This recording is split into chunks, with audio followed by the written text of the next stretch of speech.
शान्तानां नमो सिद्धानां नमो ऐर्यानां नमो उमछायानां नमो लोये सर्वे साहुनां ऐसो पंचनमुकारो सर्वे पापनाशनो मंगलानं च सर्वे वरे मम वै मंगलं मंगलानं च सर्वे वरे मम वै मंगलम्।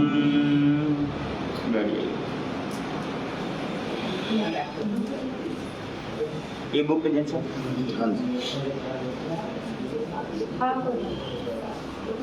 8 नंबर पेज है। 8 नंबर देना करके आप क्लास पढ़ो अंकल जी एक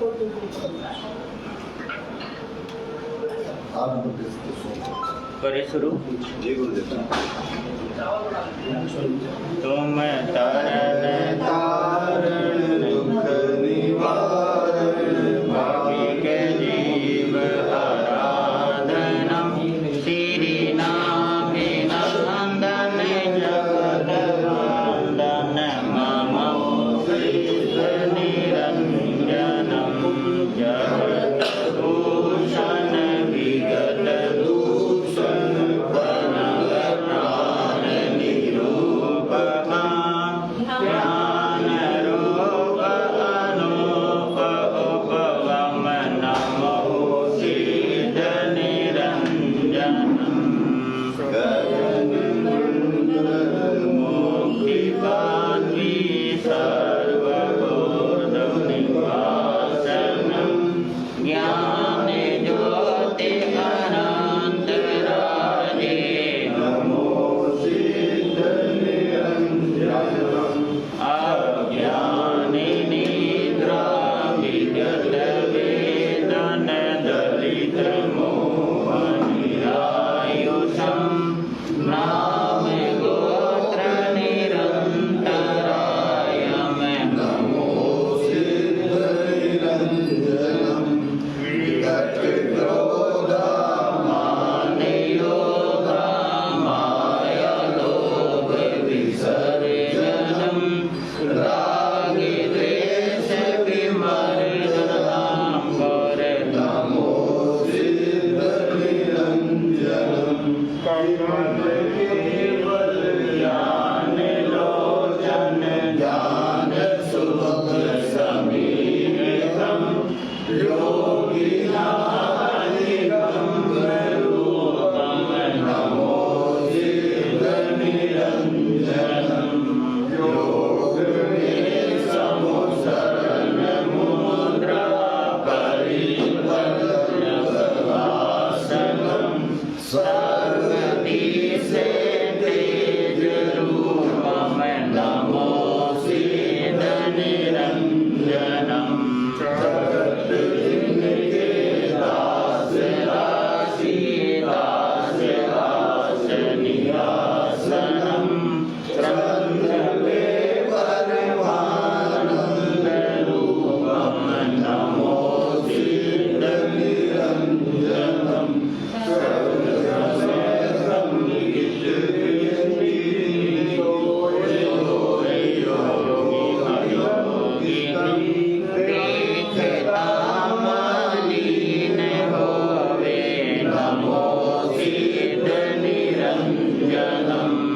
चंद्र सूर्य दीपमणि की ज्योति जगुलंगितम तेजोतिनि अपरम ज्योति नमो सिद्ध निरंजनम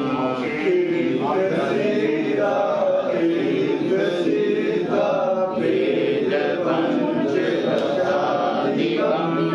सर्वकर्म विमोचन नमो सिद्ध निरंजनम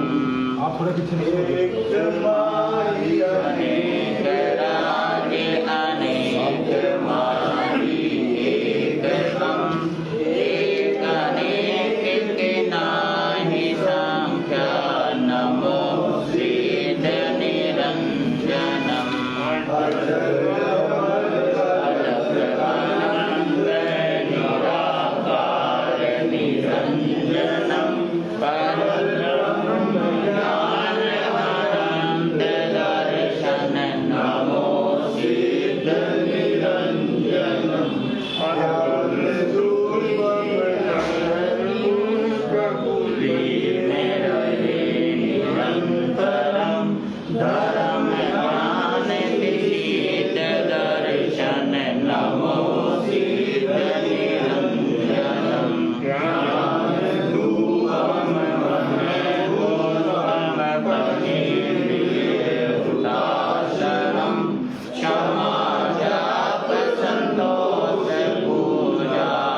वीरा मंडल प्रभु पीठ विराजे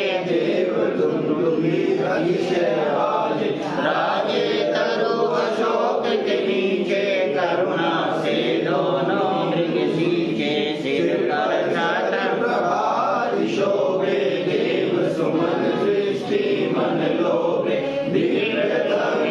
सुंदर भाषा पूरन कर सबकी अभिलाषा भविजन कारण किरण दिनेशा नित्य निरंजन देव महेशा दीन दयाल दया निधि वारी शरण शोध गायक अभिकारी सनमति सदन परम उपकारी दुर्गति हरण सकल भयहारी लोकालोक चराचर ज्ञाता सरल शूद्र शिव पंथ विधाता दुख भंजन रंजन भव जीवा हरिवंजन हरिनाम सजीवा सकल शिरोमणि शोध स्वरूपा निराधार आधार अनोखा दीन लोकपति संकट नाशी अद्भुत परमानंद विकासी जग में जग अति ही दुख छाए तब प्रभु आप स्वर्ग चल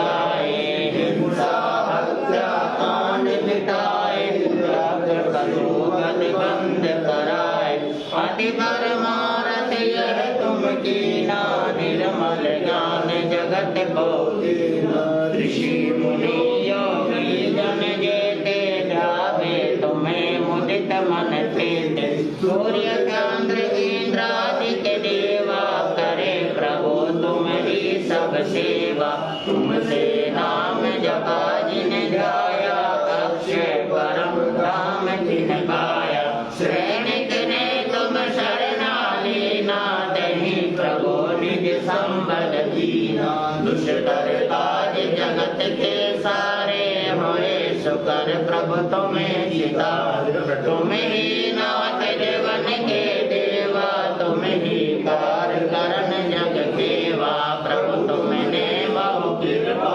कीनी चंदन बाला की सुदली ने चिंतामणि नव नाम तुम्हारा चित्त की चिंता चूरन हारा तुमरो नाम लिए दुख भागे भरे सोमति संबद भूत प्रेत कोई पास न आवे सनमति जावे अदितिर जावे जपो जपो सब ही अधर नीरा वर्तमान प्रभु अति बलवीरा महावीर प्रभु नाम उचारे क्षण में नष्ट होवे अति सारे मन वांछित सब आशा पूरे द्वेष कलेश दल जड़ से छोरे सब दिश प्रभु की महिमा गाई तीन लोक में सब मन भाई जगत प्रसिद्ध प्रभु नाम तुम्हारा मंगल मूल सकल दातार तुम सब नहीं है और कृपाला अति गुणवंत अनंत विशाला रिद्धि सिद्धि बल बुद्धि प्रदाता धर्म सत्य जग त्राता जिनकी प्रभु तुमसे लो लागी धन्य जगत में वे बड़भागी जय जय जय महावीर महेशा तीरथ विधायक जय अखिलेशा आज अगम अक्षय पद नामा अमित अनंत चतुष्टय रामा मैं भी विनय करूं कर जोरी हरो प्रभु भव भक्ति भावना से करे जो प्रभु के गुणगान हे भव सुख पावे महापर भव एक काम करो थोड़ा सा आसन आगे कर लो आगे कर लो ये आसन आप यहाँ पर आ जाइए इस तरफ इनके पीछे आ जाओ ये आसन हटाओ यहाँ से और कर लो पंकज इसको थोड़ा सा इधर कर लो इसको हाँ और थोड़ा सा इधर हाँ बस एक आसन यहाँ पे लगाओ इधर और अंदर करके लगा हाँ बस वो आसन हटा दे इसमें से एक काम करो, ये वाली लाइन सारी है ना, माता ही बहनों को लो और भाई लोग इधर हो जाएंगे रस्ते की तरफ, इधर चले जाएंगे, लाइन बना के बैठो। आप बैठे जाओ, बस आप बैठ जाओ, तो यहाँ बैठ जाओ, बैठ यहाँ बैठ गए ना। हाँ हाँ कर लिया, ये कोई नहीं, रहने ऐसे रहने, बैठ जाओ, चलने दे, बजट प्रवचन चले तब चालू कर दे। बोलिए भगवान महावीर स्वामी की गुरुदेव श्री सुरेंद्र मुनि जी महाराज की सुबह श्याम जी से को तेरा ध्यान होगा, सुबह श्याम जी से को तेरा ध्यान होगा, बड़ा भाग्यशाली इंसान होगा, बड़ा भाग्यशाली इंसान होगा, उसी को तो हर दम लगन तेरी होगी, उसी को तो हर दम लगन तेरी होगी, कि जिसका भी पुण्य उद्यमान होगा, कि जिसका भी पुण्य उद्यमान होगा, जिसने भी हृदय में तुझे को टटोला, जिसने भी हृदय में तुझे को टटोला, लगा खाक तन पे क्यों हैरान होगा, लगा खाक तन पे क्यों हैरान होगा, सुबह श्याम जिसे को तेरा ध्यान होगा, सुबह श्याम जिसे को तेरा ध्यान होगा, तेरे नाम से जो भी गाफिल रहेगा, तेरे नाम से जो भी गाफिल रहेगा, समझ लो बड़ा ही वो नादान होगा, समझ लो बड़ा ही नादान होगा, सुबह श्याम जिसे को तेरा ध्यान होगा, सुबह श्याम जिसे को तेरा ध्यान होगा, जहाँ पर भजन हर घड़ी तेरा होगा, जहाँ पर भजन हर घड़ी तेरा होगा, बैकुंठा ही वह स्थान होगा, बैकुंठा ही वह स्थान होगा, तू बेचैन मत बने ये भी प्रेम प्याला, तू बेचैन मत बने ये भी प्रेम प्याला, इसे जो पिए वो कदरदान होगा, इसे जो पिए वो कदरदान होगा, सुबह श्याम जी से को तेरा ध्यान होगा, सुबह श्याम जी से को तेरा ध्यान होगा। बोलिए भगवान महावीर स्वामी की, गुरुदेव श्री सुरेंद्र मुनि जी महाराज की जय।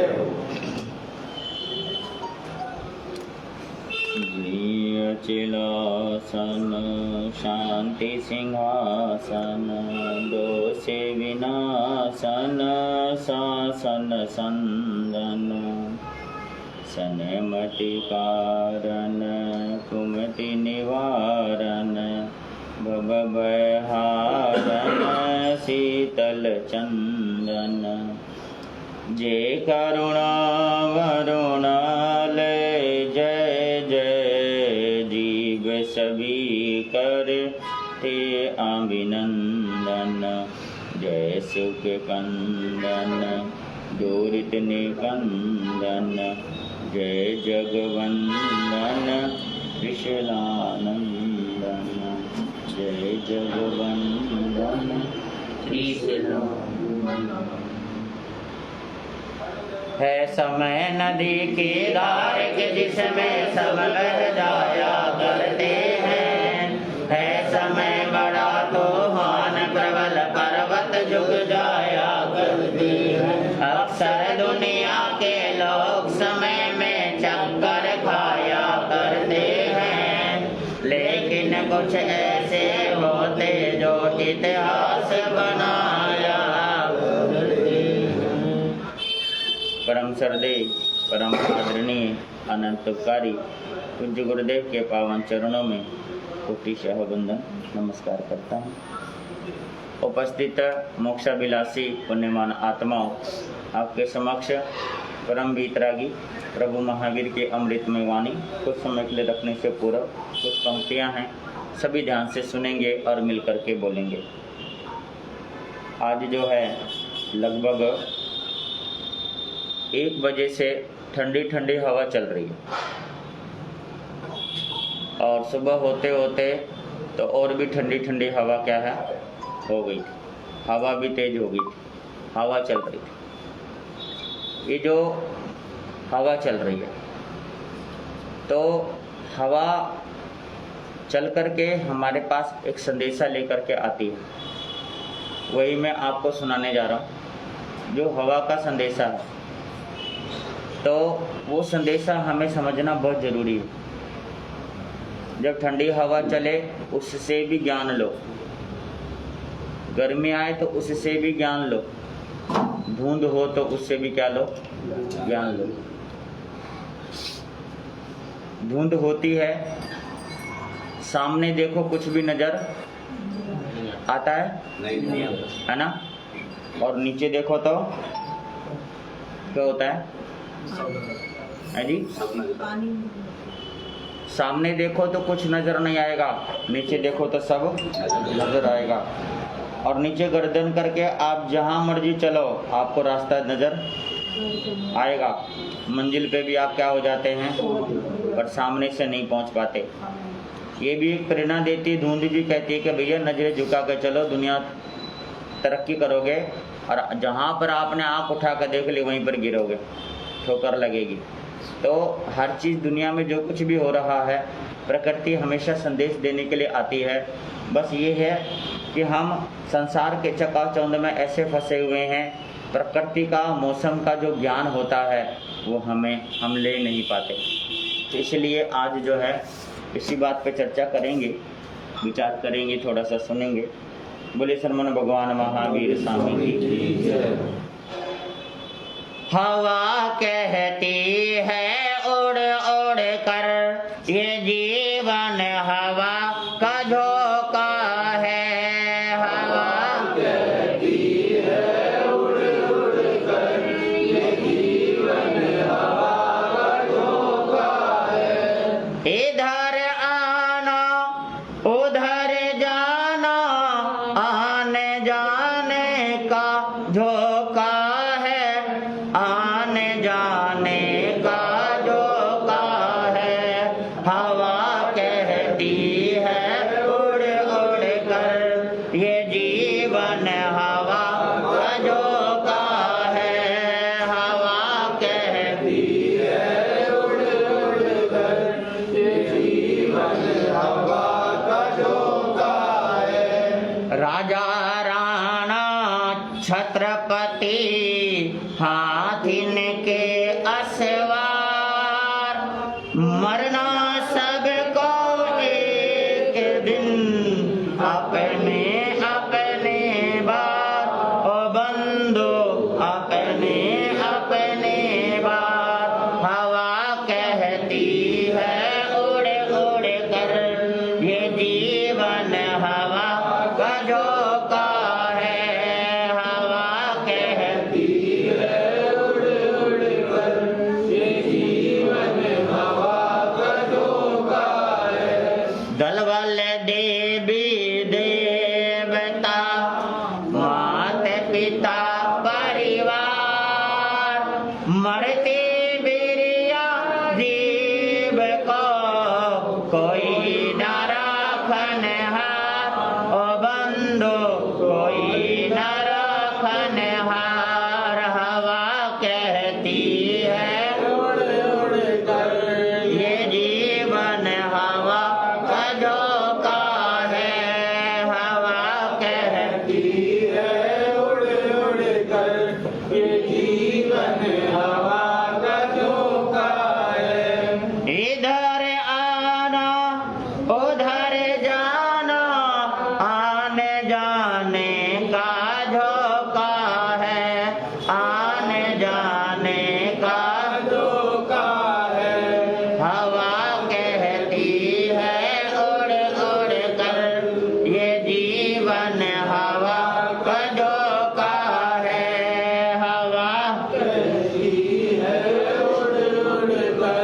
राम बिना निर्धन दुखी कृष्णा बस धनवान कहो न सुख संसार में सब जग देखो छान ओ बंधु सब जग देखो छान हवा कहती है उड़ उड़ कर ये जीवन हवा का झोंका है हवा कहती है उड़ उड़ कर ये जीवन हवा का झोंका है धन जन कंचन राज सुख सब ही दुर्लभ कर जान दुर्लभ है संसार में एक यथार्थ ज्ञान ओ बंधु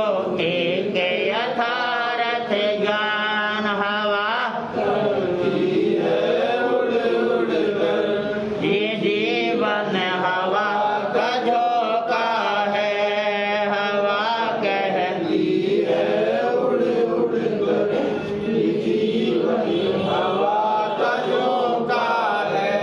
देख पराई चौपड़ी मत ललचावे जी रुखी सुखी खाए के ठंडा पानी पी रे बंधु ठंडा पानी पी हवा कहती है ये जीवन हवा का झोंका है हवा कहती है ये जीवन हवा का झोंका है हवा कहती है सीढ़ी चोंच भर ले गई नदी न घटिया ने दान दिए धन न घटे कह गए दास कबीर ओ बंधु कह गए दास कबीर हवा कहती है उड़ उड़ कर ये जीवन हवा का झोंका है हवा कहती है उड़ उड़ कर ये जीवन हवा इधर आना उधर जाना आने जाने का झोंका है आने जाने का झोंका है हवा कहती है उड़ उड़ कर ये जीवन हवा का झोंका है दानान सेठम अभय पयानम सचे सुवान वजा वयन्ति तवे सुवा उत्तमं वम्वचिरं लोगोत्तमे सा मणिनाय पोते लोक को उजागर करने वाले लोक को प्रदीप्त करने वाले भगवान महावीर स्वामी का ये शासन काल चल रहा है और इस शासन काल में साधु साध्वी श्रावक और श्राविका विचरण कर रहे हैं। रोहतक में आए हुए मेरे को 6 दिन हो गए आज। कितने? 6 दिन हो गए और 5वां प्रवचन चल रहा है। 6 दिन हो गए, 5वां प्रवचन चल रहा है। 4 प्रवचन हो चुका है, 5वां चल रहा है। भगवान महावीर की वाणी सत्य है, तथ्य है, यथार्थ है और जीवन में उतारने योग्य है। किसके लिए? सबके लिए, किसी एक के लिए नहीं। ऐसा नहीं है कि भाई साधु संत ही जीवन में उतारे और ऐसा भी नहीं है कि केवल गृहस्थी ही जीवन में क्या करे, उतारे। गृहस्थ का अपना नियम है और साधु का अपना नियम है। साधु अपने नियम का पालन करे और गृहस्थी अपने नियम का पालन करे। दोनों अगर अपने अपने नियम का पालन करते हैं तो दोनों का कल्याण निश्चित है, और दोनों ही एक दूसरे का ख्याल रखेंगे तो दोनों का कल्याण कभी हो नहीं सकता। साधु ये चाहते हैं सारे श्रावक अच्छे हो जाए, सारे श्रावक ये चाहते हैं सारे साधु क्या हो जाए, बोलो। हर कोई एक दूसरे को अच्छा बनाने में लगा है, कभी खुद भी अच्छा बन करके देख लो, हैं जी, कभी खुद भी बन करके देख लो। मेरा मानना है कि अगर हमारे भाव अच्छे हैं, सामने वाला कितना भी बुरा हो, हमारे भावों के द्वारा वो भी क्या हो जाएगा, अच्छा हो जाएगा। एक कांटों वाला पौधा लेके आओ, रिसर्च करके देख लो आप, और उस पौधे को आप रोज प्रार्थना करो, भैया कांटे छोड़ दे फूल को खिला, कांटे छोड़ दे फूल को खिला। एक दिन आएगा उसके ऊपर क्या आ जाएगा, फूल आ जाएगा। हम अपने भावनाओं के जिम्मेदार हैं, हम अपने नियम के जिम्मेदार हैं, हम अपने आत्म कल्याण के जिम्मेदार हैं, हम दूसरों के जिम्मेदार नहीं हैं। दूसरों पर हमें कभी भी ध्यान, बोलो। अब मैं अपनी बात प्रारंभ करूं, जो मैं कहना चाहता हूं उससे पहले एक प्रश्न पूछूं आप लोगों से। आप अगर नगर में अगर साधु संत आए तो आप लोगों का सबसे पहला सवाल कौन सा होना चाहिए साधु संतों के सामने? पहला और आखिरी, इसके सिवा कोई सवाल आप संतों से कर नहीं सकते। पहला और आखिरी सवाल कौन सा करना चाहिए संतों से, उसके सिवा कुछ नहीं करना चाहिए, बताओ। है जी, क्यों बीमार है वो, आईसीयू से थोड़ी आई निकल करके। सुख सत्ता की बात बताओ, थारे बालक को चोट लग जाए तो धरती आसमान एक कर दो, और साधु को कुछ लग जाए, मारा सुख सत्ता धन्य है आपकी आत्मा को, धन्य से दर्द थोड़ी ठीक हो जाएगा। लेकिन हम तो करते हैं ना ऐसा, महाराज धन्य हो आप, तो आपकी तपस्या महान है। अपने बच्चों को भी बोल के देखो, जब चोट लगे तो धन्य तेरी आत्मा को, फिर देखो लठ बजाएगा। धन्य से पीछे नहीं छूटता कभी भी। लेकिन चलो मैं सिर्फ इतना पूछ रहा हूँ कि संत से सबसे पहला सवाल कौन सा? आपको बताना पड़ेगा। मैं तो बता दूंगा, लेकिन मैं आपसे जानना चाहता हूँ, क्योंकि आपने बहुत सुना है, बहुत दर्शन भी किए हैं, और बहुत सारे आपने संतों से सवाल भी किए हैं, सामने बैठ के, अलग से बैठ करके। जैसा भी आपको मौका मिला उसी तरीके से आपने मुनियों से क्या किया है, सवाल किया है। मैं तो सिर्फ ये पूछ रहा हूँ कि जब भी संत आए, पहला और आखिरी बस एक ही सवाल होना चाहिए, इसके सिवा संतों से आप कुछ भी पूछ नहीं सकते, कुछ भी नहीं पूछना, पूछ सकते भी नहीं और पूछना भी नहीं। बताऊं या आप लोग बताएंगे? थोड़ा सा आप ही बताओ। है जी, मेरे बताने का फायदा तब होगा जब आप उसको फॉलो करेंगे। बोलो फॉलो करो तो मैं बताऊं।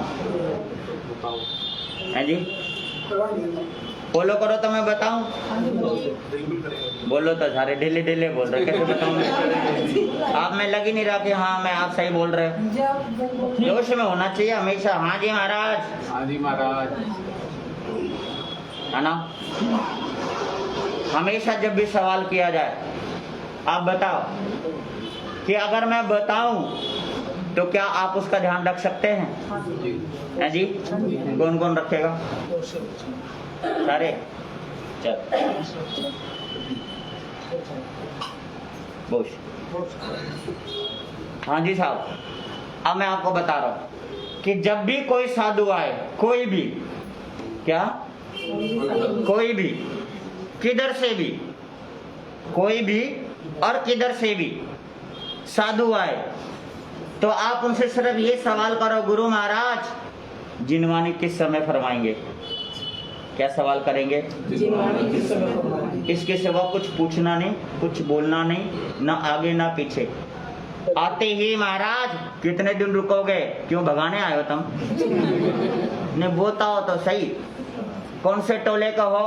तुम टोले ने मानो या संतों ने मानो, बताओ। एक घर में गोचरी को गया, मैंने भाई गोचरी को ले गया तो गोचरी जाते उन्होंने पूछ ले महाराज कौन से टोले के हो। मैंने कहा टोले ने गोचरी देवे या साधु ने देवे, नू बता दे पहले तो। नहीं, सवाल ही गलत है आप लोगों का।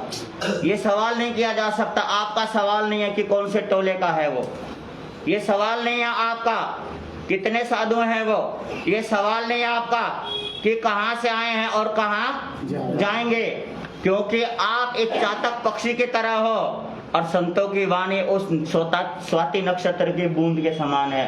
हमेशा चोंच खोल के रखो कब हमारे मुंह में क्या पड़े, बूंद पड़े, कब जिनवानी मिले। केवल आप जिनवानी के जिम्मेदार रहो, किसके, किसी और चीज की जिम्मेदारी नहीं रह सकते आप, सवाल ही नहीं कर सकते आप, और करना भी नहीं चाहिए आपको। कई बार आप लोग सवाल करते हो महाराज आप कितने भाई बहन थे, क्यों सगाई करवानी है भाइयों से, या रिश्ता जोड़ना है भाइयों से, टाइम पास क्यों करना संतों के सामने आकर के, ये टाइम पास है।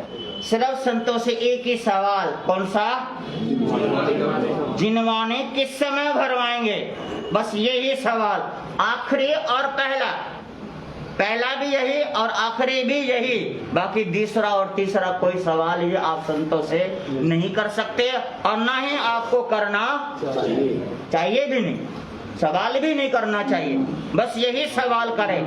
क्योंकि बाकी का जो सवाल है सावध्य क्रियाओं से भरपूर है, लेकिन ये जो सवाल है केवल आत्मा से संबंध रखता है। किससे, जिनवानी कहाँ से संबंध रखता है, आत्मा से, आत्मा के कल्याण से, जीवन के सुधार से, जीवन के कल्याण से, और बाकी का सवाल जो है सावध्य क्रियाओं से संबंध रखता है। अब जब आप सामायिक लेते हो तो क्या कहते हो कि करे में बनते सामयम सावजम जोगम पच्चखामी, है ना।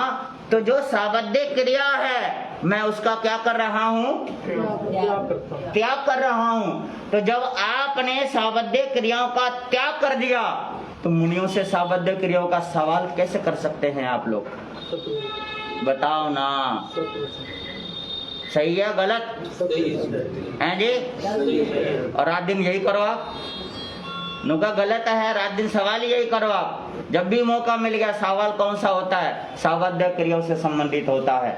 लेकिन संतों से सवाल करो केवल जिनवाने की, किसी और सवाल को नहीं कर सकते आप। फिर अगर जब ये सवाल करेंगे ना आप, फिर देखना आपकी आत्मा ऊंची उठेगी और संतों की आत्मा भी क्या उठेगी, ऊंची उठेगी, है ना, उनकी भी उठेगी और आपकी भी उठेगी। ऐसा अगर आपने सवाल कर दिया, बाकी का जो सवाल है ना तो आपकी आत्मा ऊंची उठेगी और ना ही उनकी आत्मा क्या होगी, है ना। बाकी के सवाल से कारोबार बढ़ जाएगा आपका, व्यापार बढ़ जाएगा आपका, पैसा आ जाएगा आपका, लेकिन आत्मा तो आपकी मैली होती रहेगी ना, रोजाना का रोजाना नहीं होती रहेगी, बताओ आप होती रहेगी या नहीं। जितना व्यापार बढ़ेगा उतनी आत्मा क्या होगी, आपकी मैली होगी। क्योंकि शास्त्रों में लिखा है 1 रुपए कमाने में 18 प्रकार के क्या लगते हैं, दोष लगता है 1 रुपए कमाने में। और आप तो 1-1 लाख रुपए भी रोज का कमा भी सकते हो, कमाते भी हो, तो कितना लगता होगा सोच करके देखो। तो मैं सिर्फ इतना कह रहा हूँ कि मुनियों की जिम्मेवारी सवर इतना है कि वो आप उनसे सवाल करो जिनवाने किस समय भरवाएंगे, और वो जिनवाने का जब समय दे तो ऐसे बन करके आओ अबोध बालक कि जैसे आपको कुछ पता ही ना हो, तो आपको कुछ क्या हो जाएगा, ज्ञान हो जाएगा। तो मैं आप लोगों को बताने जा रहा हूं, आप लोगों को बताने जा रहा हूं आत्मिक गुणों को, आत्मिक जो गुण है हमारे भीतर है ना, आत्मिक गुणों को प्रकट करने का 2 सूत्र है। कौन सा,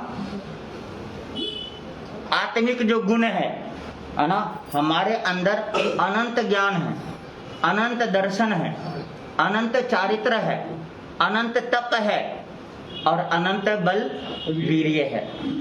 5 चीजें हमारी आत्मा में सदा से मौजूद है और सदा ही क्या रहेगी, वो मौजूद रहेगी।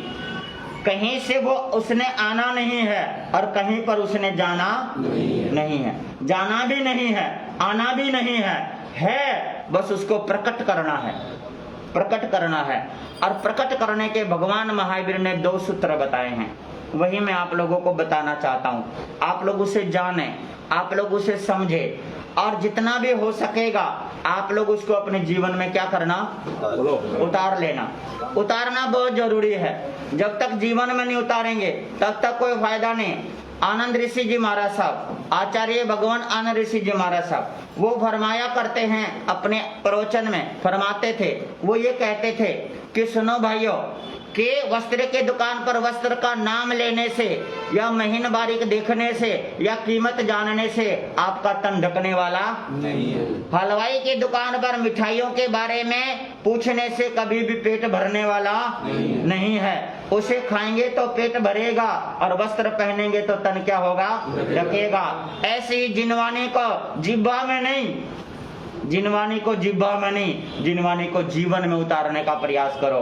क्योंकि अभी तक हमने जिह्वा में उतार रखा है, हमें बहुत कुछ याद है ना, बहुत सारे थोकड़े याद कर लेते हैं, बहुत सारे गाथाएं याद कर लेते हैं, बहुत सारे स्तोत्र याद कर लेते हैं, और बहुत सारे रोजाना का रोजाना हम पाठ भी करते नहीं करते? कोई भक्तांबर करता है, कोई पुच्छी सुनम करता है, कोई मेरी भावना करता है, कोई लोगोस्य करता है, कोई नमो थोनम करता है। हर इंसान अपने अपने अनुसार पाठ करता है, लेकिन वो सिर्फ पाठ करता है। क्या करता है?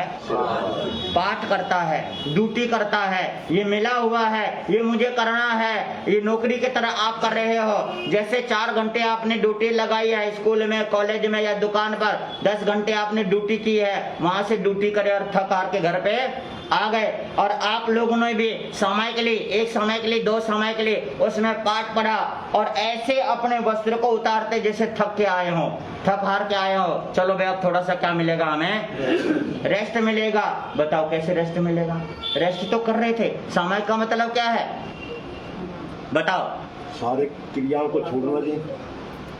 समय का मतलब क्या है बताओ? समभाव में रहना। समय का मतलब क्या है बताओ? हजम नहीं हो रही, अभी हजम हो जाएगी तो बताऊं।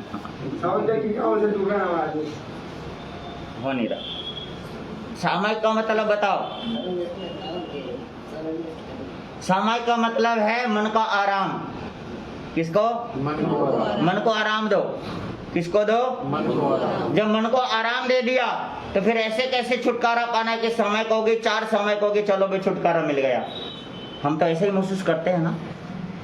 समय करने के बाद, मुंह पट्टी उतारने के बाद, कपड़े बदलने के बाद हम तो क्या महसूस करते हैं? चलो भाई फ्री हो गए हम, आज का तो काम हो गया। नहीं करते ऐसा? हम ऐसा क्यों करते हैं? आज का काम हो गया, ऐसा क्यों नहीं करते कि मन को इतना आराम मिला, हमारे अंदर जोश आ जाना चाहिए, स्फूर्ति आ जानी चाहिए, ताकत आ जाना चाहिए, बलवीर्य जागृत हो जाना चाहिए, हमारे अंदर एक ऊर्जा शक्ति आ जानी चाहिए।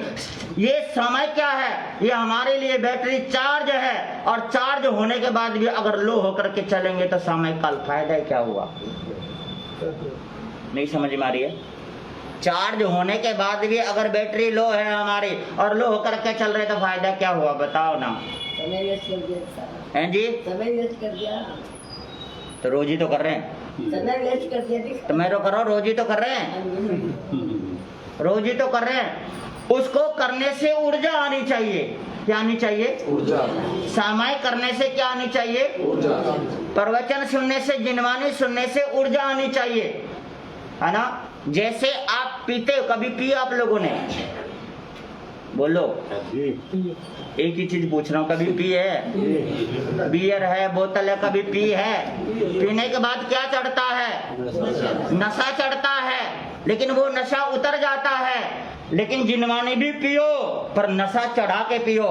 नशा सर चढ़ के बोलना चाहिए आपके अंदर। लेकिन आप जिनवानी पी रहे हो, आपके अंदर नशा नहीं चढ़ रहा है। जिनवानी का क्या नहीं चढ़ रहा? नशा नहीं चढ़ रहा है। किसी कवि ने लिखा है, लोग पीते हैं, पी पी के गिरते हैं, हम तो पीते हैं गिरते नहीं है, क्योंकि हम तो पीते हैं गुरुओं की वाणी। हम तो जिनवानी पीते हैं इसलिए गिरते नहीं है। नशा हमें भी है ना? लेकिन हम गिरते नहीं है। नशा आपको है, पर आप क्या होते हो? बोलो ना। अब देखो ना, नशा तो बहुत सारी चीजों का होता है। आपको मकान का है, दुकान का है, परिवार का है, सब चीजों का नशा है। आप ये बता दो, चलो, है ना, आपके पास 100 गज का 200 गज का मकान है, 4 मंजिला है, उसका कितना नशा हो, इतना बढ़िया मकान है मेरा, है जी, बोलो तो। और मारा थाना को देखो, 500 गज में इतना बढ़िया हो गया, थारे से भी बढ़िया, फिर तो मुझे भी नशा होना चाहिए ना, बोलो तो। थारे से भी बढ़ के मारा है तो हमारा तो नशा और भी होना चाहिए, नहीं होना चाहिए। परंतु मैं आपको बोल रहा हूं कि जिनवाने का नशा आपके सर चढ़ के बोलना चाहिए कि हाँ, इसको जिनवाने का क्या हो गया है, नशा हो गया है। अभी तक जिनवाने का नशा जो चढ़ना चाहिए, खुमारी जो चढ़नी चाहिए, वो आई नहीं है अभी तक। जो सौम्यता बननी चाहिए हमारे अंदर, क्योंकि सौम्य का मतलब होता है नशा। जैसे चंद्रमा उगता है शाम के समय, आज गर्मी है और शाम के समय चंद्रमा उगता है, और चंद्रमा उगने के बाद जब शीतल ठंडी हवा तन को लगता है तो हमारे अंदर एक ऐसा नशा चढ़ता है, आराम से नींद आ जाती है। हमारे अंदर भी जिनवाने का नशा ऐसा चढ़ना चाहिए कि हमें जो है ना, बाहर की दुनिया से हमें नींद आ जानी चाहिए। कहाँ की दुनिया से? बाहर की दुनिया से नींद आनी चाहिए। जिनवाने का नशा ऐसा चढ़ाओ। इसलिए आत्मिक गुण प्रकट करने के 2 सूत्र रख रहा हूं मैं, रखूं? सुनेंगे? जिनवानी प्रकट करने के 2 सूत्र है, एक है नमामि और दूसरा है खमामि। क्या है? नमामि और खमामि। ये कब करना है? ये रोज का काम है, ये दैनिक क्रिया का काम आपको बता रहा हूं कि नमामि और खमामि, ये 2 सूत्र है आत्मिक गुणों को प्रकट करने का। कौन सा? जिससे ये पता चले कि इस व्यक्ति के अंदर आत्मा का गुण है, आत्मा का गुण मौजूद है। ठीक है, ये चीजें होना चाहिए कि आत्मिक गुण प्रकट करने के 2 सूत्र है, नमामि और खमामि। नमामि का मतलब नमस्कार, समझ में आ रही है? नमामि का मतलब नमोकार मंत्र है ना, जी जी, नमो अरिहंतानम, है ना। तो नमो अरिहंतानम, तो अरिहंतानम हम अलग कर देते हैं, नमो लेते हैं। तो अरिहंतानम, अरिहंतानम बोलने से पहले सबसे पहले आता है नमो। पहले नम जाओ, उसके बाद क्या करना है? अरिहंतों को या सिद्धों को, आचार्यों को, उपाध्यायों को, साधु को, वो बाद की चीज है। सबसे पहले क्या होना है? नम जाना है। कई बार आप लोग बोलते ओ गुरुदेव जी महाराज, हम आपके इस तरीके से बोलते हैं, लास्ट में बोलते हैं शीश झुका करके, मान मोड़ करके। क्या बोला आपने? शीश भी झुकाया, मान भी मोड़ा। क्या मोड़ा? है ना। मान का मतलब अहंकार। शीश तो झुकाया, बाद में क्या बोला आपने? मान मोड़ के, शीश झुका के, मान मोड़ के, है ना। ये मान मोड़ना, है ना, तिखुत के पाठ से 3 बार विधिवत क्या करते हैं, है ना। वंदना का विधि बताना आप लोग। वंदना कितने प्रकार की होती है? 3 प्रकार की। कौन कौन सी?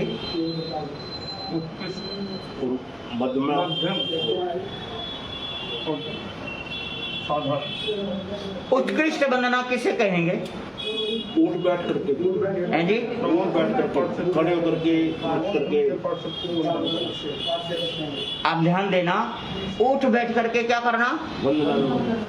उत्कृष्ट वंदना का मतलब है विधिवत। कैसे? विधिवत, है ना, जिसको हम पंचांग वंदना भी। पंचांग वंदना कौन सा?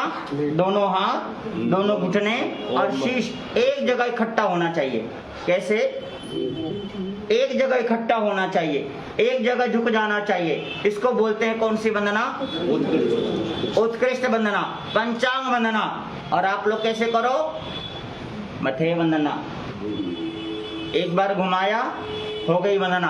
3 बार है जी, 3 बार ये। अरे मतलब एक बात कह रहा हूँ, मतलब जैसे नॉर्मली लगा रहा हूँ मैं, नॉर्मली बात कर रहा हूँ मैं। आप देखो, ध्यान दो, जो मैं कहना चाहता हूँ कि ये जो चीजें हैं आत्मिक गुणों को, आपको पता है जब नॉलेज करनी हो ना आपको, तो अपनी बुद्धि को प्रखर करो और इसको पढ़ो। और जहां पर ज्ञान उत्पन्न करना हो तो उस समय नम्रता, ज्ञान विनय से आएगा। किससे आएगा? पढ़ने से नहीं आएगा। किससे आएगा? विनय से आएगा। ज्ञान जो प्रकट होगा वो हमारा विनय से होगा, नम्रता से होगा, पढ़ने से नहीं आएगा। पढ़ने से तो क्या बढ़ेगी आपकी? सिर्फ नॉलेज, जानकारी जिसको बोलते हैं कि आप 32 शास्त्र के क्या हैं? जानकार। 32 शास्त्र के ज्ञानी नहीं है आप, 32 शास्त्रों के क्या हैं? ओनली जानकार हैं आप। आपकी बुद्धि तेज है इसलिए आप क्या हो? जानकार हो। लेकिन 32 आगम का मतलब ये नहीं कि आप ज्ञानवान हो, ज्ञानवान नहीं है। अगर ज्ञानवान हो, 32 आगम आता है और 32 आगम आने के बाद है ना, एक की जगह मत्था झुकाया, एक की जगह नहीं झुकाया, एक को माना और एक को नहीं माना, और खुद थोड़ी सी भी अगर चौड़े होकर चल पड़े तो समझ लो वो ज्ञान है नहीं, थोथा चना बाजे घना। वो नम्रता नहीं है। नम्रता से ज्ञान होता है, नम्रता से ज्ञान होता है और बुद्धि से जानकारी होती है। हमें जानकारी है, थोकड़ों की जानकारी है, सामायिक की जानकारी है। सामायिक का ज्ञान भी नहीं है अभी आप लोगों को, सामायिक का ज्ञान नहीं हुआ अभी तक आप लोगों को। केवल क्या है? सामायिक की जानकारी है सिर्फ आप लोगों को, है ना। सामायिक करने की जानकारी है, सामायिक पढ़ने की जानकारी है, सामायिक की जानकारी है, माला की जानकारी है, स्वाध्याय की जानकारी है, साधु संतों की जानकारी है, गोचरी की जानकारी है, परंतु ज्ञान बोलो है? ज्ञान? चलो अगर ज्ञान है तो थोड़ी सी बात मैं आप लोगों को बता दूं। आप बता दो प्रासुक आहार पानी किसे कहते हैं? बताओ। आपने कभी प्रासुक आहार पानी संतों को दिया है? नहीं दिया है, किसी को नहीं दिया आज तक आप लोगों ने प्रासुक आहार पानी। मैं कह सकता हूं, और आप देते भी नहीं है प्रासुक आहार पानी। बता दो प्रासुक आहार पानी कहते किसे हैं? मैं भीतर की ज्ञान की बात कर रहा हूँ कि अगर जिसको ज्ञान हो प्रासुक आहार पानी क्या है, मैं उसकी बात कर रहा हूँ। दे जो रहे हो मैं उसकी बात नहीं कर रहा हूँ। बताओ प्रासुक आहार पानी किसे कहते हैं? आप लोग ने जवाब इसलिए नहीं देते कहीं गलत हो जाएगा। मतलब मेरा सवाल थोड़ा सा अलग अलग होता है ना। 4 दिन में आप जान गए कि ये अटपटा सवाल करते हैं, तो इसलिए आप लोगों को लगता है कि कुछ गलत ना हो जाए। अजी नहीं बोला करो, टेंशन मत लो। हम बात इसलिए कर रहे हैं, मैंने आपको ये बोला था जानकारी होगी कि नहीं, मैंने ये बोला था कि मैं इसलिए नहीं पूछता कि आपको आता या नहीं आता, मैं इसलिए पूछता हूँ कि आपका ध्यान मेरी तरफ क्या रहे, जुड़ा रहे, ताकि मेरे जो भाव हैं आपको कहने का वो समझ आए। वो नहीं कि जो आप समझना चाहते हो, मैं वो नहीं कहना चाह रहा हूँ कि जो आप समझना चाहते हो, है ना। लेकिन मैं जो कहना चाहता हूँ आप उसे समझने का प्रयास करो। आप अपनी तरफ से मत समझो, मेरी तरफ से आप समझो। प्रासुक आहार पानी जिससे पर को सुख मिले। नहीं वो नहीं, वो चीजें नहीं। 200 से रहित। हाँ वो ठीक है, 200 से रहित होता ही है प्रासुक। लेकिन मैं ये कह रहा हूँ कि आपके घरों में प्रासुक आहार पानी किसे कहेंगे हम? प्रासुक आहार पानी, पानी की बात कर रहा हूं। पानी गर्म करने से प्रासुक नहीं होता। पानी जो है ना लौंग डालने से भी नहीं होता, राख डालने से भी नहीं होता, किसी भी क्रिया से प्रासुक नहीं होता। आप श्रावक हैं, 12वर्ती श्रावक, अगर उन्होंने पानी अपने लिए तैयार किया है, चाहे गर्म किया हो चाहे बर्तन धो के किया हो, वो पानी वो खुद पीता हो और खुद पीता हो, एक बाल्टी में से 1 लोटा पानी अगर संतों को दे दे, वो प्रासुक होता है पानी। और बता दो कौन पीता हो पानी? बोलो तो। जिसका त्याग है आपके घरों, अरे मैं वो नहीं कर रहा जिसका त्याग है वो बात नहीं कर रहा। आपके घरों में मैं पानी लेने जाता हूँ, आप सीधे से अब भगोना उठाया और सादा पानी क्या करा बाल्टी में, आपने संतों के पात्र में आपने क्या करा? वो प्रासुक नहीं हो सकता कभी भी। वो पानी आप पीते हो, उबला हुआ दिया है तो उबला पानी आप पीते हो। अगर आप पी रहे हो, उसमें से अगर आपने 1 जग पानी दे दिया और आधा जग 1 जग जो बच गया, वही पानी को आप पिएंगे तो वो प्रासुक है, अन्यथा नहीं है। आहार जो आपने संतों के लिए किया, आप क्या करते हो? महाराज आज इस गली में आहार के लिए जाना है, वो प्रासुक हो ही नहीं सकता, क्योंकि आपने संतों को बांधा है। संत बंधे हुए नहीं होते। हर घर में, किसी भी घर में उठा के पात्री चल पड़े, मिल गया तो बढ़िया, नहीं मिला तो और भी बढ़िया। लेकिन वो आहार पानी कि आपने 10 रोटी बना रखी है और 10 रोटी आपको लगता है और उसमें से अगर 2 रोटी आपने दे दी और 2 रोटी आप कम खाएंगे तो वो प्राशुक है, अन्यथा नहीं है। आ रही समझ में? प्राशुक किसे कहते हैं? आप बता दो, किसको बहराया आपने?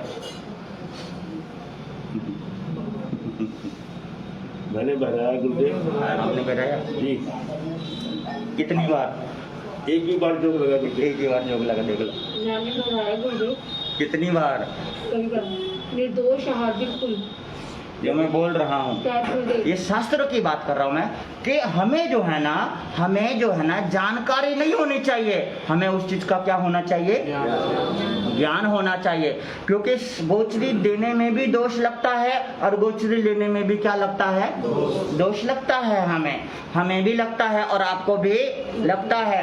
बहुत बार आप ये कहते हो महाराज खाली ना जाए, महाराज से बात कर रहे, गुरु महाराज कृपा करो, और इधर हाथ किया और कान ऐड दिया उसका। बहुत बार ऐसा बोलो नहीं होता। संतों ने नहीं देखा, मान लिया आपकी बात, लेकिन आपने तो देखा ना, आपकी जमीर ने तो देखा ना, आपकी आत्मा ने तो देखा ना। मैं सिर्फ ये बात कर रहा हूँ और कोई बात नहीं। मैं सिर्फ ये कह रहा हूँ कि आज क्या दिया जा रहा, क्या हो रहा है, मुझे उसकी चर्चा नहीं करनी। मैं तो यहाँ पर बैठा हूँ, मैं तो ये बोल रहा हूँ कि हमें उस चीज की जानकारी नहीं, हमें उस चीज का ज्ञान भी होना चाहिए। सामयिक की जानकारी नहीं, सामयिक का ज्ञान भी होना चाहिए। सामयिक का मतलब है मन को आराम। किसको आराम? मन को आराम। और करने के बाद हमारे अंदर स्फूर्ति आनी चाहिए। उसको करने के बाद क्या आनी चाहिए? स्फूर्ति। हमारे अंदर ऊर्जा आनी चाहिए, हमारे अंदर दिखना चाहिए। ऐसे ही अगर आपने वंदना की है ना, तो वंदना करने के बाद आपको ये आभास होना चाहिए कि जो आज मैंने वंदना की है ना, मेरे को आज मिला है। क्या मिला है? सज्जनों, सवाल किया किसी ने कि सूर्य बहुत दूर है, छत पे जाके उसे एक लोटा पानी चढ़ाने से क्या मिलेगा? बोलो ना, क्या मिलेगा? मन की शांति तो मिलती है। नहीं, मैं जो बताने जा रहा हूँ उसको सुनो ना। शांति को छोड़ो, शांति तो कहाँ मिलेगी उससे मन की शांति मिल गई तो फिर अपन सारे चलते हैं भी छत पे। अगले की सोच तो है गुरुदेव, उसके मन के मनोभाव तो है। अगले की सोच से शांति नहीं मिलेगी, शांति से शांति मिलेगी। सोच से कभी आज तक किसी की शांति नहीं मिलेगी। यही तो हमें इससे बाहर निकलना है कि हम धर्म को अपने हिसाब से चलाना चाहते हैं। जिस दिन धर्म के हिसाब से चलेंगे उस दिन शांति मिलेगी। हम अपने हिसाब से चलाना चाहते हैं। हम भगवान ने 2 ही तो नियम बताए हैं ना, गृहस्थ और यही बताए हैं ना, या इसके अलावा और भी कुछ बताया है? यही बताए हैं। तो फिर हम अपने हिसाब से नियम क्यों बना रहे हैं? अपने हिसाब से नहीं बनाना। या तो संत जीवन जी लो या फिर गृहस्थ जीवन जी लो। इन दोनों में बाधा नहीं है। भगवान ने बंधन नहीं डाला। अपने हिसाब से नहीं करना किससे मुझे शांति मिल रही है, नहीं मिल नहीं रही है, उससे थोड़ी दिन बाद आपको अशांति भी तो मिल जाती है ना, कि कुछ दिन अच्छा लगता है फिर आपको अच्छा तो फिर कहाँ मिल गई शांति? वो चीज शांति वाला नहीं होता। शांति वाला तो वो होता है जो आ गया सो आ गया जी। श्रद्धा आने जाने की चीज नहीं है, प्रेम आने जाने की चीज नहीं है। जो आ गया तो आ गया। प्रेम को तोला नहीं जा सकता, श्रद्धा को तोला नहीं जा सकता। श्रद्धा तो है ना तो बढ़ाया जाता है और ना ही उसको घटाया जाता है। जो हृदय में उत्पन्न हो गई सो हो गई जी, हो गई से हो गई, ना तो बढ़ता है ना को वो घटता है। तो मैं सिर्फ ये बातें बताने जा रहा हूँ कि सूर्य को, जो मैं बता रहा था, सूर्य को जल चढ़ाया, क्या मिलता है? जल चढ़ाने से क्या मिलेगा? नहीं, जल चढ़ाने से कुछ नहीं मिलेगा। जो आपके अंदर उनके प्रति जो नम्रता आई है ना, उस नम्रता से सब कुछ मिलेगा। हमें उस पर ध्यान नहीं देना कि क्रिया क्या हुई है, लेकिन हमें उस पर ध्यान देना है कि हमारी आत्मा थोड़ी सी नम हो गई है। वहां पर क्या हो गई है? नम हो गई है। उस नम्रता से आपको सब कुछ मिलेगा। कहीं पे झुक जाओ, कहीं पे झुक जाओ, लेकिन झुकने में आपके अंदर क्या होना चाहिए? नम्रता होनी चाहिए। उस नम्रता से आपको कुछ न कुछ क्या है जरूर मिलेगा। राजा श्रेणिक जाकर के नमन ही तो किया था ना। क्या किया था बताओ? समय करी? नहीं, जिंदगी में नहीं करी। त्याग किया? जिंदगी में नहीं करी। कोई व्रत किया? जिंदगी में नहीं करी। बोलो ना, आपकी तरह 10-10 समय करने वाले नहीं थे वो। कौन? बोलो ना, समय करने वाले नहीं थे, आपकी तरह वर्षी तक करने वाले नहीं थे, आपकी तरह पोषण भी नहीं करने वाले थे, बेचारे से नौकारसी भी नहीं हुआ। समझ रहे हैं आप लोग? कुछ भी नहीं हुआ, लेकिन क्या बनेंगे वो? क्या किया उन्होंने? आपकी तरह तो कुछ किया ही नहीं उन्होंने, हमारी तरह नहीं किया, आपकी तरह नहीं किया, कुछ किया बताओ ना, क्या किया उन्होंने? नम्रता, श्रद्धा, धर्म की प्रभावना। नम्रता, श्रद्धा और धर्म की प्रभावना, जिसके कारण तीर्थंकर गोत्र का क्या कर लिया? थोड़ा सा इसके ऊपर विचार करो ना आप लोग। क्यों नहीं सोचते आप लोग कि राजा स्नेक ने कुछ नहीं किया, बहुत कुछ मिल गया। हम बहुत कुछ करते हैं, कुछ नहीं मिला। हम बहुत कुछ करते हैं, फिर भी कुछ नहीं मिला, क्योंकि हमें सिर्फ सामायिक की जानकारी है, ज्ञान नहीं है, इसका ज्ञान नहीं है ना। सामायिक कब करनी चाहिए बताओ?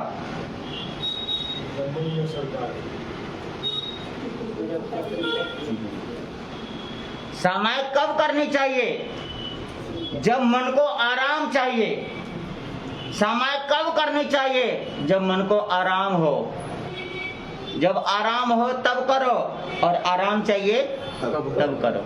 देखो, विचार करो, आप थोड़ा सा विचार करो। थकान होगी आपके शरीर में, पूरे दिन काम करते करते।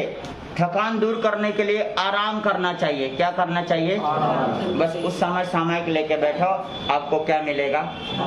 मिलना चाहिए आपको। वो थकान आपकी क्या होनी चाहिए?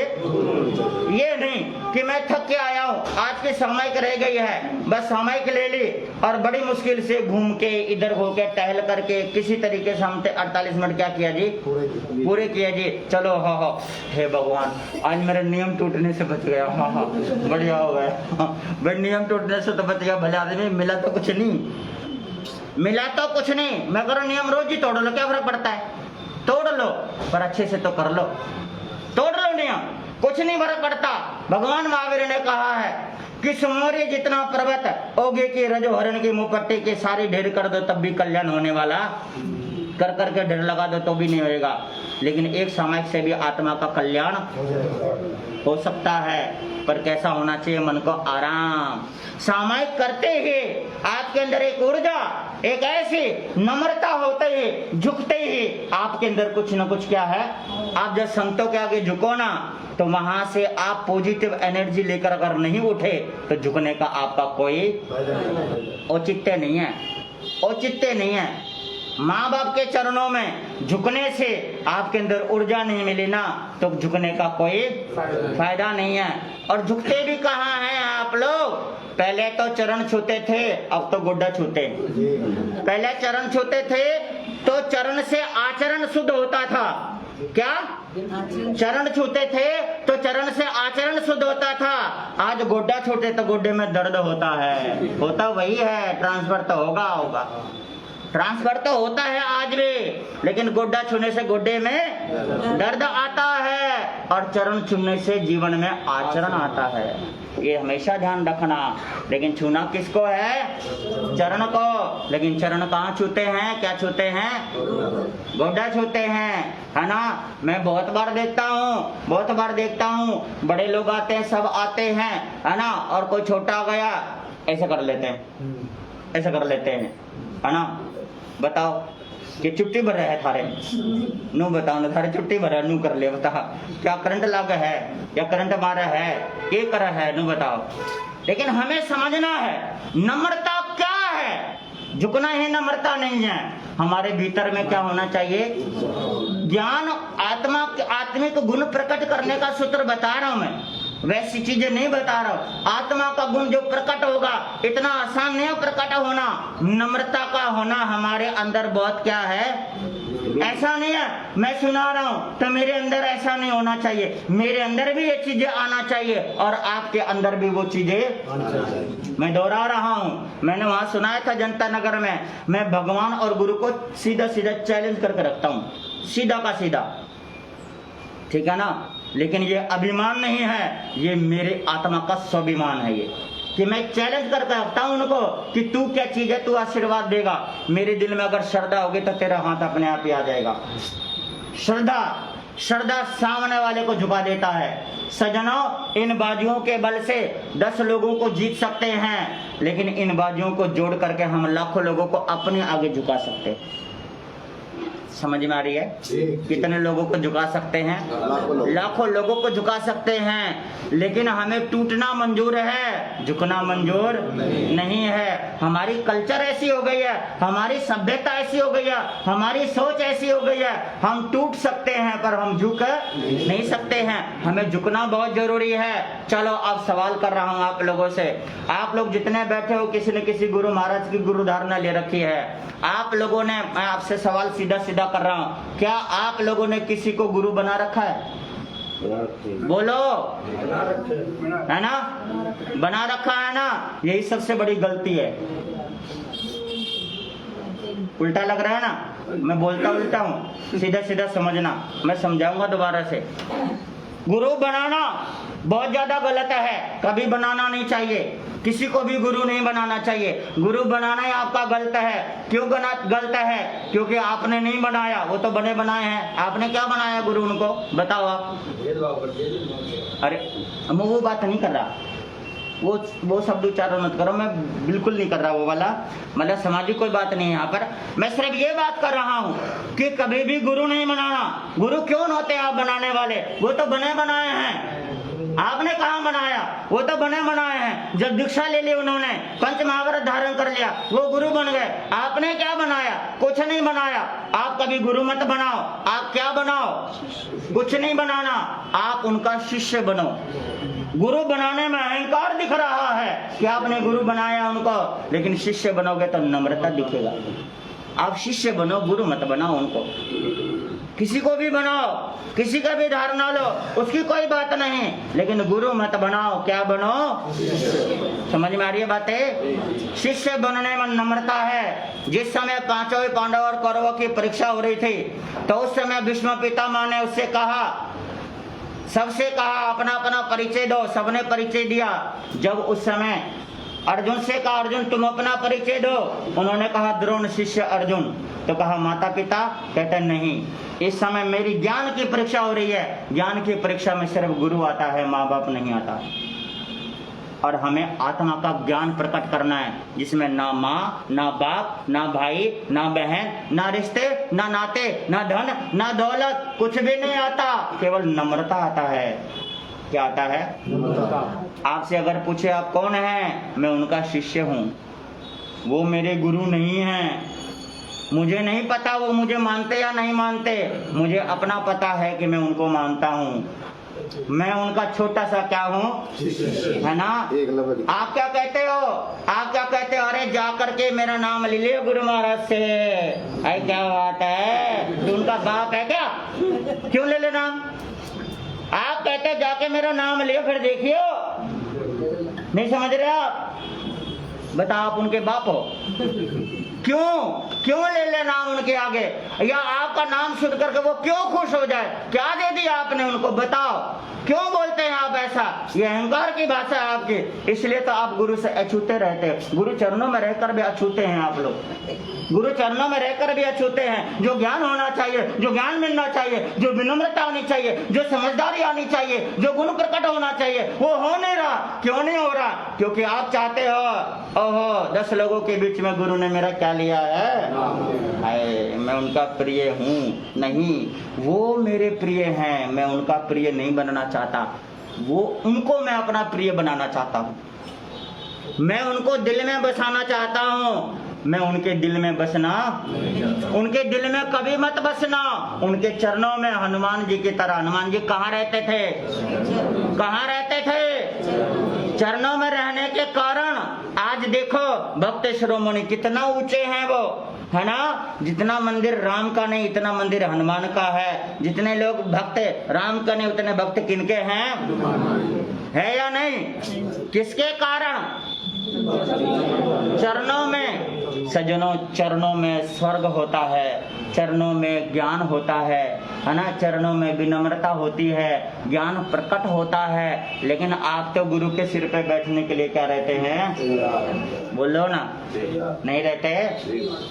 इतने सारे लोग हैं, नए लोग आएंगे, वो सीधा आप लोगों को दिखाने के, गुरु को दिखाने के लिए यहाँ आएंगे। भाई एक बार तो दर्शन करा दे, मैं उनका पक्का भक्त हूँ। बता, पक्का भक्त? कम भक्त है तो डिस्टर्ब कर रहा सब लोगों को, नहीं कर रहा, गुरुओं को भी डिस्टर्ब कर रहा, सबको डिस्टर्ब कर रहा। तो भक्त कहाँ से होगा? तो कम भक्त है, क्योंकि उनका ध्यान भंग होगा। जिनवानी की आसाधना कर रहा है, गुरु की आसाधना कर रहा है, सबकी आसाधना कर रहा है, सभा को भंग कर रहा है, सभा की आसाधना कर रहा है, और सभी सभा की जो गरिमा है उसका भंग कर दिया तूने। क्या भक्त है? नहीं समझ में आ रही है? बोलो तो, मेरी बात समझ में आ रही है? किसको आ रही है जी? सभी को आ रही है। मैं ये कह रहा हूं कि हमें जानकारी हमने बहुत ले ली, पर हमें एक एक चीज का क्या लेना है? ज्ञान लेना। सज्जनों, ज्ञान से सब कुछ होगा, और ज्ञान नम्रता से ही आएगा। किससे आएगा? मुझे ऐसा लग रहा है कि 9 बज गए हैं, 9 से ज्यादा हो गए, 9-10 हो गए। ऐसा लग रहा है मेरे को। घड़ी तो कहीं नहीं दिख रही, कहाँ पर? कैसे देखूं? हाँ, मुझे लग रहा है कि टाइम हो गया। तो अपन ऐसा करते हैं, मेरे पास ना बहुत सारी बातें हैं, और मैं ना आप लोगों को ना, जैसे कि ये घर है, कमरा है, मैं इन चीज़ों से कुछ चीज़ें आपको प्रैक्टिकल में सिखाना चाहता हूँ, कुछ चीज़ें प्रैक्टिकल में बताना चाहता हूँ। सिखाना तो क्या, आप लोगों को मालूम है, बस आप लोगों को याद दिलाना चाहता हूँ, आप लोगों को हकीकत दिखाना चाहता हूँ कि ज्ञान जो है ना, ज्ञान किस चीज़ का नाम है। और हम जो है ना, जरूरी नहीं कि हम शास्त्र पढ़ के ही ज्ञान हासिल करेंगे, नहीं, शास्त्र पढ़ के कभी ज्ञान हासिल नहीं कर सकते आप।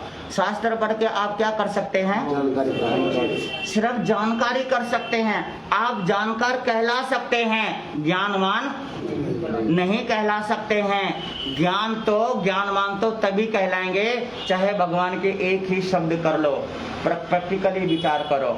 मैं आपको बताता हूँ, मैंने मतलब पढ़ा भी है और सुना भी है, लेकिन मैं जो हूँ ना, सिर्फ विश्वास उस चीज़ पे करता हूँ जब तक मेरे भीतर ना उतर जाए ना।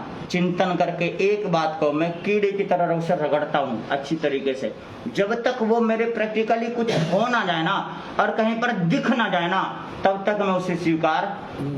भगवान की वाणी पर शंका नहीं है, तनिक भी शंका तो मैं रखता ही नहीं, शंका नहीं है, लेकिन जब तक मैं प्रैक्टिकली ना कर लूँ तब तक मेरे हजम वो होती नहीं है। जब तक मेरे सवाल का जवाब सही से मिल ना जाए तब तक मैं चैन से रहता नहीं, मैं ये रहता हूँ। तो इसलिए सज्जनों, नम्रता, आत्मिक गुण प्रकट करना, आत्मा का जो गुण है ना, और ज्ञान है, वो इतना आसान नहीं है।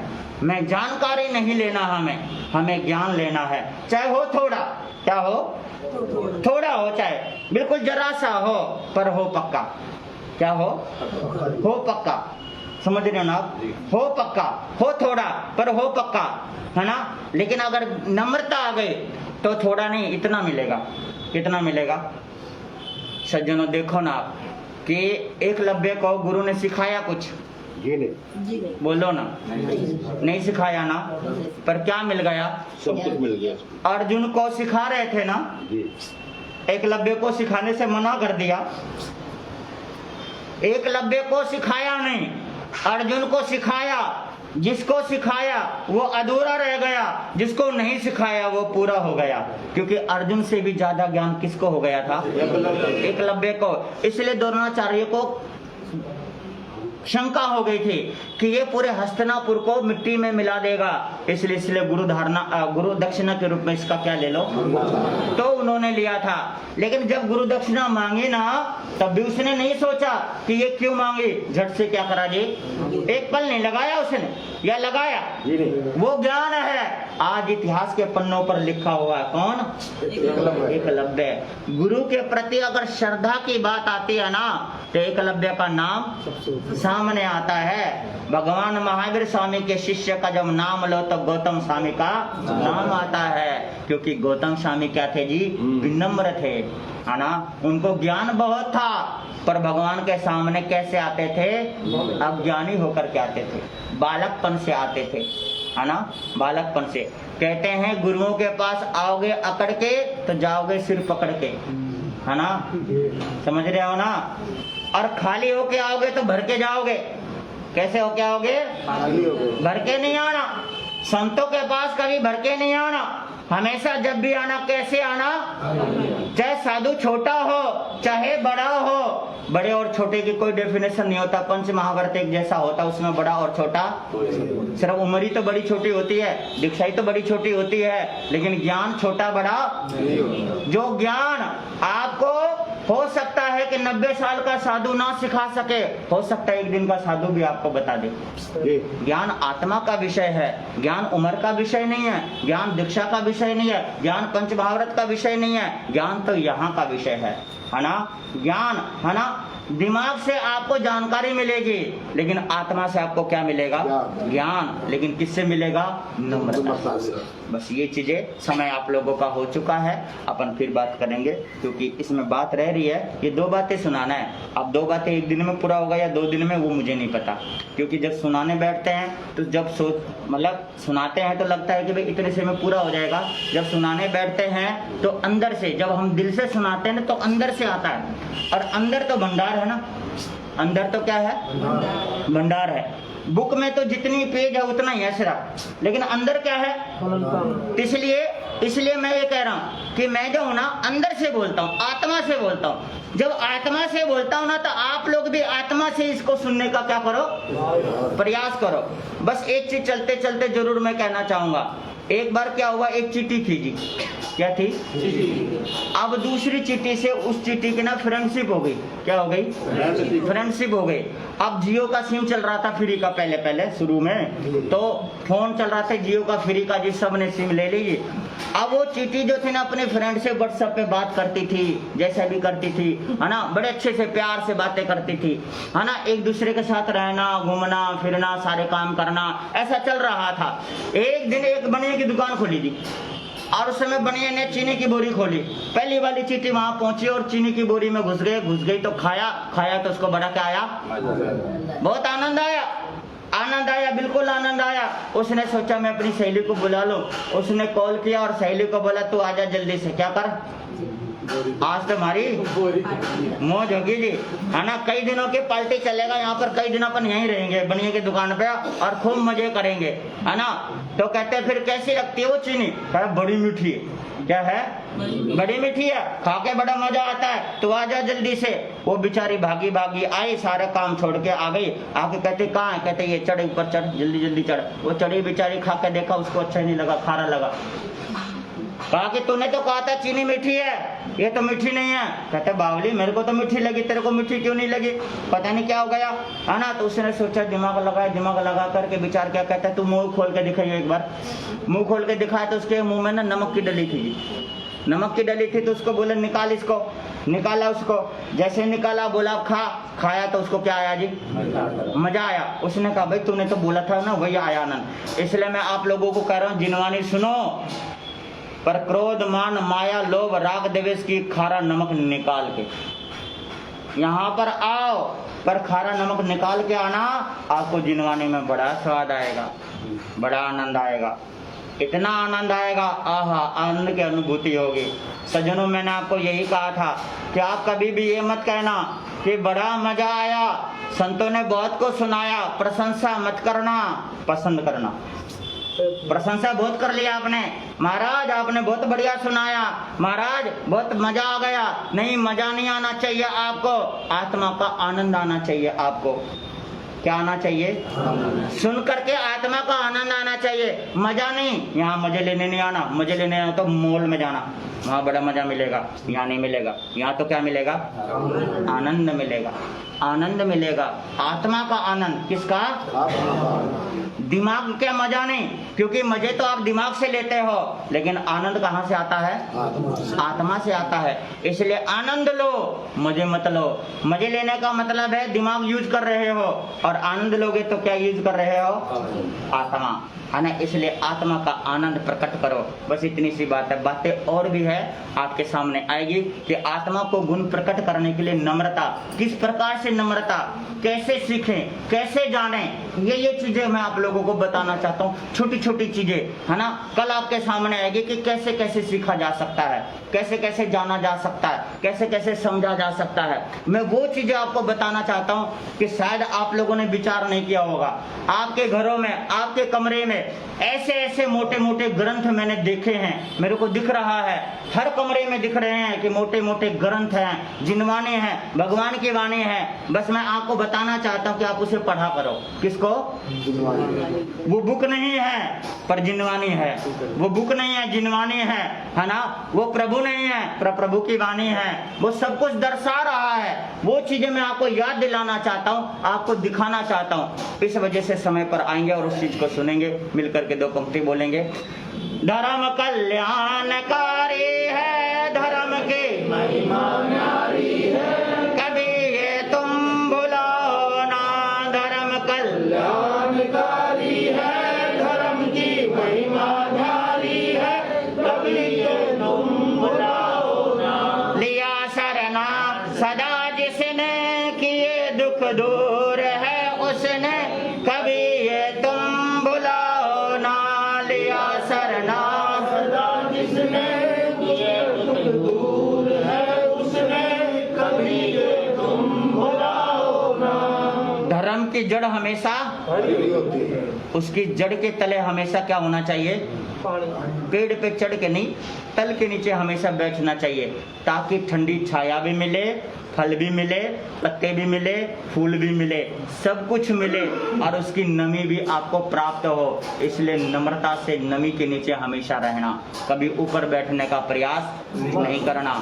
मटके पर लोटा रहता है परंतु वो खाली रहता है, मटके में जब डूबता है तो वो भर के आता है। बस इस चीज का हमेशा ख्याल रखना, विचार करना। आप सभी, समय आप लोगों का हो गया है और हमारे यहाँ पर खड़गपुनिया वाले विकास जी, राजकुमार जी समय समय पर आते रहते हैं। हमारे पंकज जी, जिनके आवास पे आज प्रवचन हुआ है, ये समय समय पर आते रहते हैं और भाव भरी विनती रखते हैं। इनकी भावनाओं को देखते हुए यहाँ हम प्रवचन में आए हैं।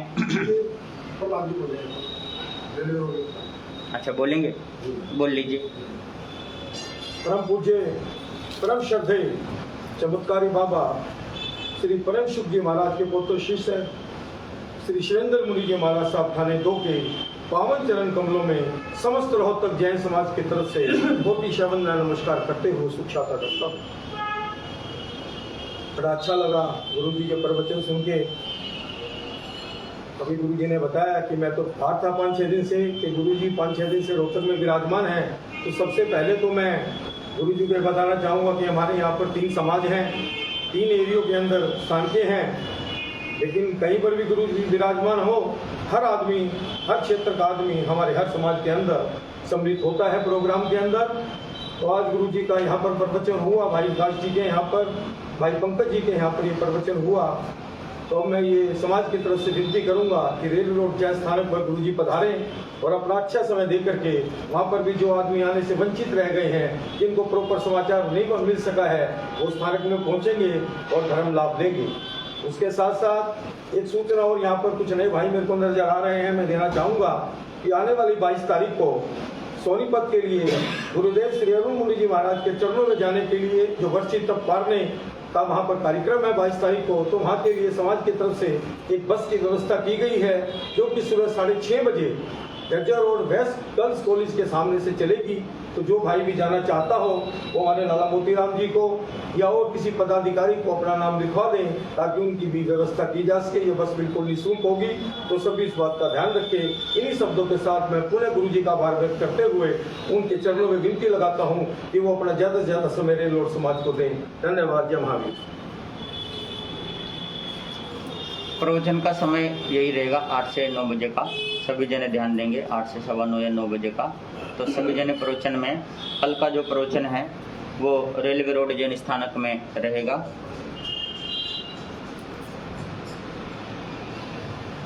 रेलवे रोड जैन स्थानक में रहेगा प्रवचन का। तो इसी वजह से जितने भी भाई बहन यहाँ पर बैठे हैं, जनता नगर वाले भी आए हुए हैं, दिख रहे हैं मेरे को, और यहाँ वाले भी हैं, सारे हैं आसपास वाले, तो जितने भी हैं और दोबारा से फिर से सबको सूचना दे और कल प्रवचन की अपनी वो उपस्थिति दिखाएं, वहाँ पर प्रवचन का लाभ लें। क्योंकि जैसे कि भाई देखो मतलब जहाँ भी साधु संत जाते हैं तो समाज वाले अपनी तरफ से ये कहते हैं कि महाराज आप यहाँ पर ज़्यादा से ज़्यादा क्या करो जी, समय लगाओ। और मेरा भाव सिर्फ इतना रहता है कि अगर मेरा माल बिकेगा अच्छा और मेरे को लगेगा कि यहाँ पर माल बिक रहा है, क्योंकि माल बिकने का मतलब ये नहीं होता कि आप मतलब जैसे कि भी कम रौनक होगी या ज़्यादा रौनक होगी, उससे नहीं तोलता मैं तोलता हूँ सिर्फ आपकी आंखों को पढ़ के। मैं आंखों को बहुत अच्छे से पढ़ सकता हूँ, तो इससे पता लग जाता है कि हाँ भाई आपके अंदर जिनवानी के प्रति जागरूकता है, तो आपको 2 दिन जिनवानी ज़्यादा दिया जाए या कम दिया जाए, ये चीज़ें देखी जाती है। तो इस वजह से आप सभी आए, और जब भी आए तो ये जरूर ध्यान रखना कि खाली होकर के आए। कैसे आए जी? भर के मत आना कभी भी, क्योंकि मैं दे नहीं पाऊंगा। भर के आओगे तो मैं क्या नहीं कर पाऊंगा, अगर मैं कोशिश भी करूंगा देने का तो फिर वो बह जाएगा आपके, मतलब जाएगा नहीं। इसलिए जब भी आना ना, कैसे आना, बिल्कुल खाली होके आना, ताकि मैं जो कुछ भी आपको देना चाहता हूँ गुरु कृपा से जो मुझे प्राप्त हुआ है ना, प्रभु की कृपा जो मेरे ऊपर है, तो मैं चाहता हूँ कि वो आपको मिले, है ना, जिनवानी मिले, जो मेरा अनुभव है वो आप लोगों को मिले। तो इसी वजह से आप सभी जब भी आएंगे खाली होकर के आएंगे। और कल का प्रवचन आपके रेलवे रोड पे है, आगे का फिर देखेंगे, लेकिन कल का प्रवचन आप सुनो, फिर उसके बाद आगे का आगे देखेंगे कि क्या करना है हमारे को।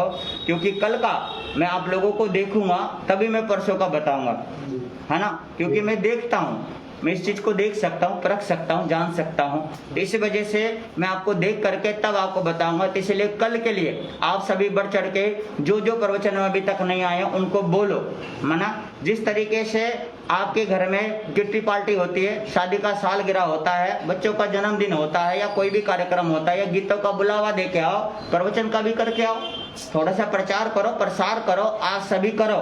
संत अगर नगर में आए हैं तो आपको घर में रुकना नहीं चाहिए, माना एक दूसरे को बार बार जा करके सबको क्या दो जी, प्रेरणा दो, उनको बोलो कि वो भी आए, क्योंकि अगर वो आ गए तो दलाली आपको मिलेगी। इस चीज का थोड़ा सा ध्यान रखेंगे। तो कल का प्रवचन रेलवे रोड पे है, सभी जने जनता नगर वाले और आपके रेलवे रोड वाले आसपास के क्षेत्रवासी जितने भी हैं सब आकर के प्रवचन का पूरा लाभ लेंगे। और अब जो है ना, विकास जी आप ही बोल दो आकर के, मैं थोड़ी बोलूंगा।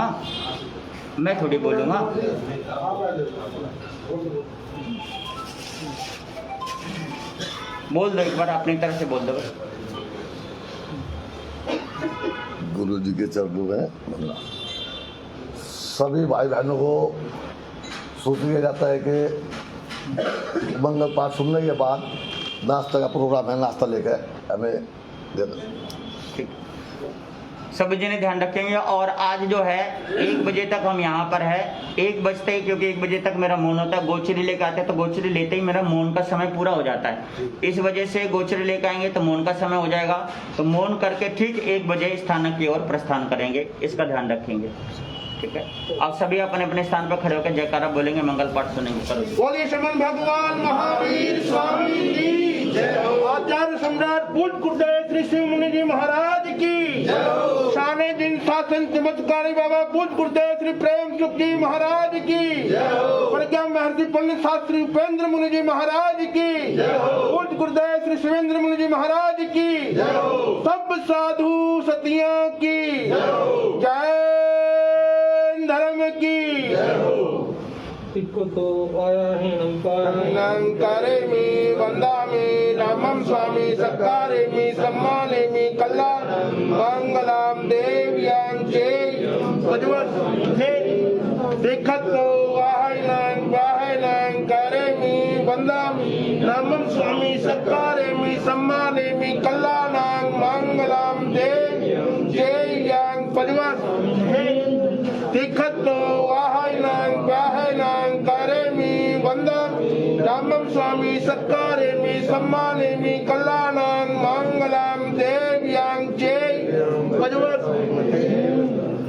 नमो अरिहंतानम नमो सिद्धानम नमो आर्य नमो जैन नमो ले सबे साहोनम श्री चित्तारी मंगलम अरिहंता मंगलम सिद्धा मंगलम साहु मंगलम केवली पणत्त धम्म मंगलम चित्तारे लोगोत्तम अरिहंता लोगोत्तम सिद्धा लोगोत्तम साहु लोगोत्तम केवली पणत्त धम्म लोगोत्तम चित्तारे सन भोजम अरिहंता सन भोजम सिद्धा सन भोजम साहु सन भोजम केवली पणत्त धम्म सन भोजम अरिहंतों का सन्ना सिद्धों का सन्ना साधुओं का सन्ना दया धर्म का सन्ना चार सन्ने और न सरना कोई जो भव्य प्राणी करे आचरण उसका अजर हे वल्लभ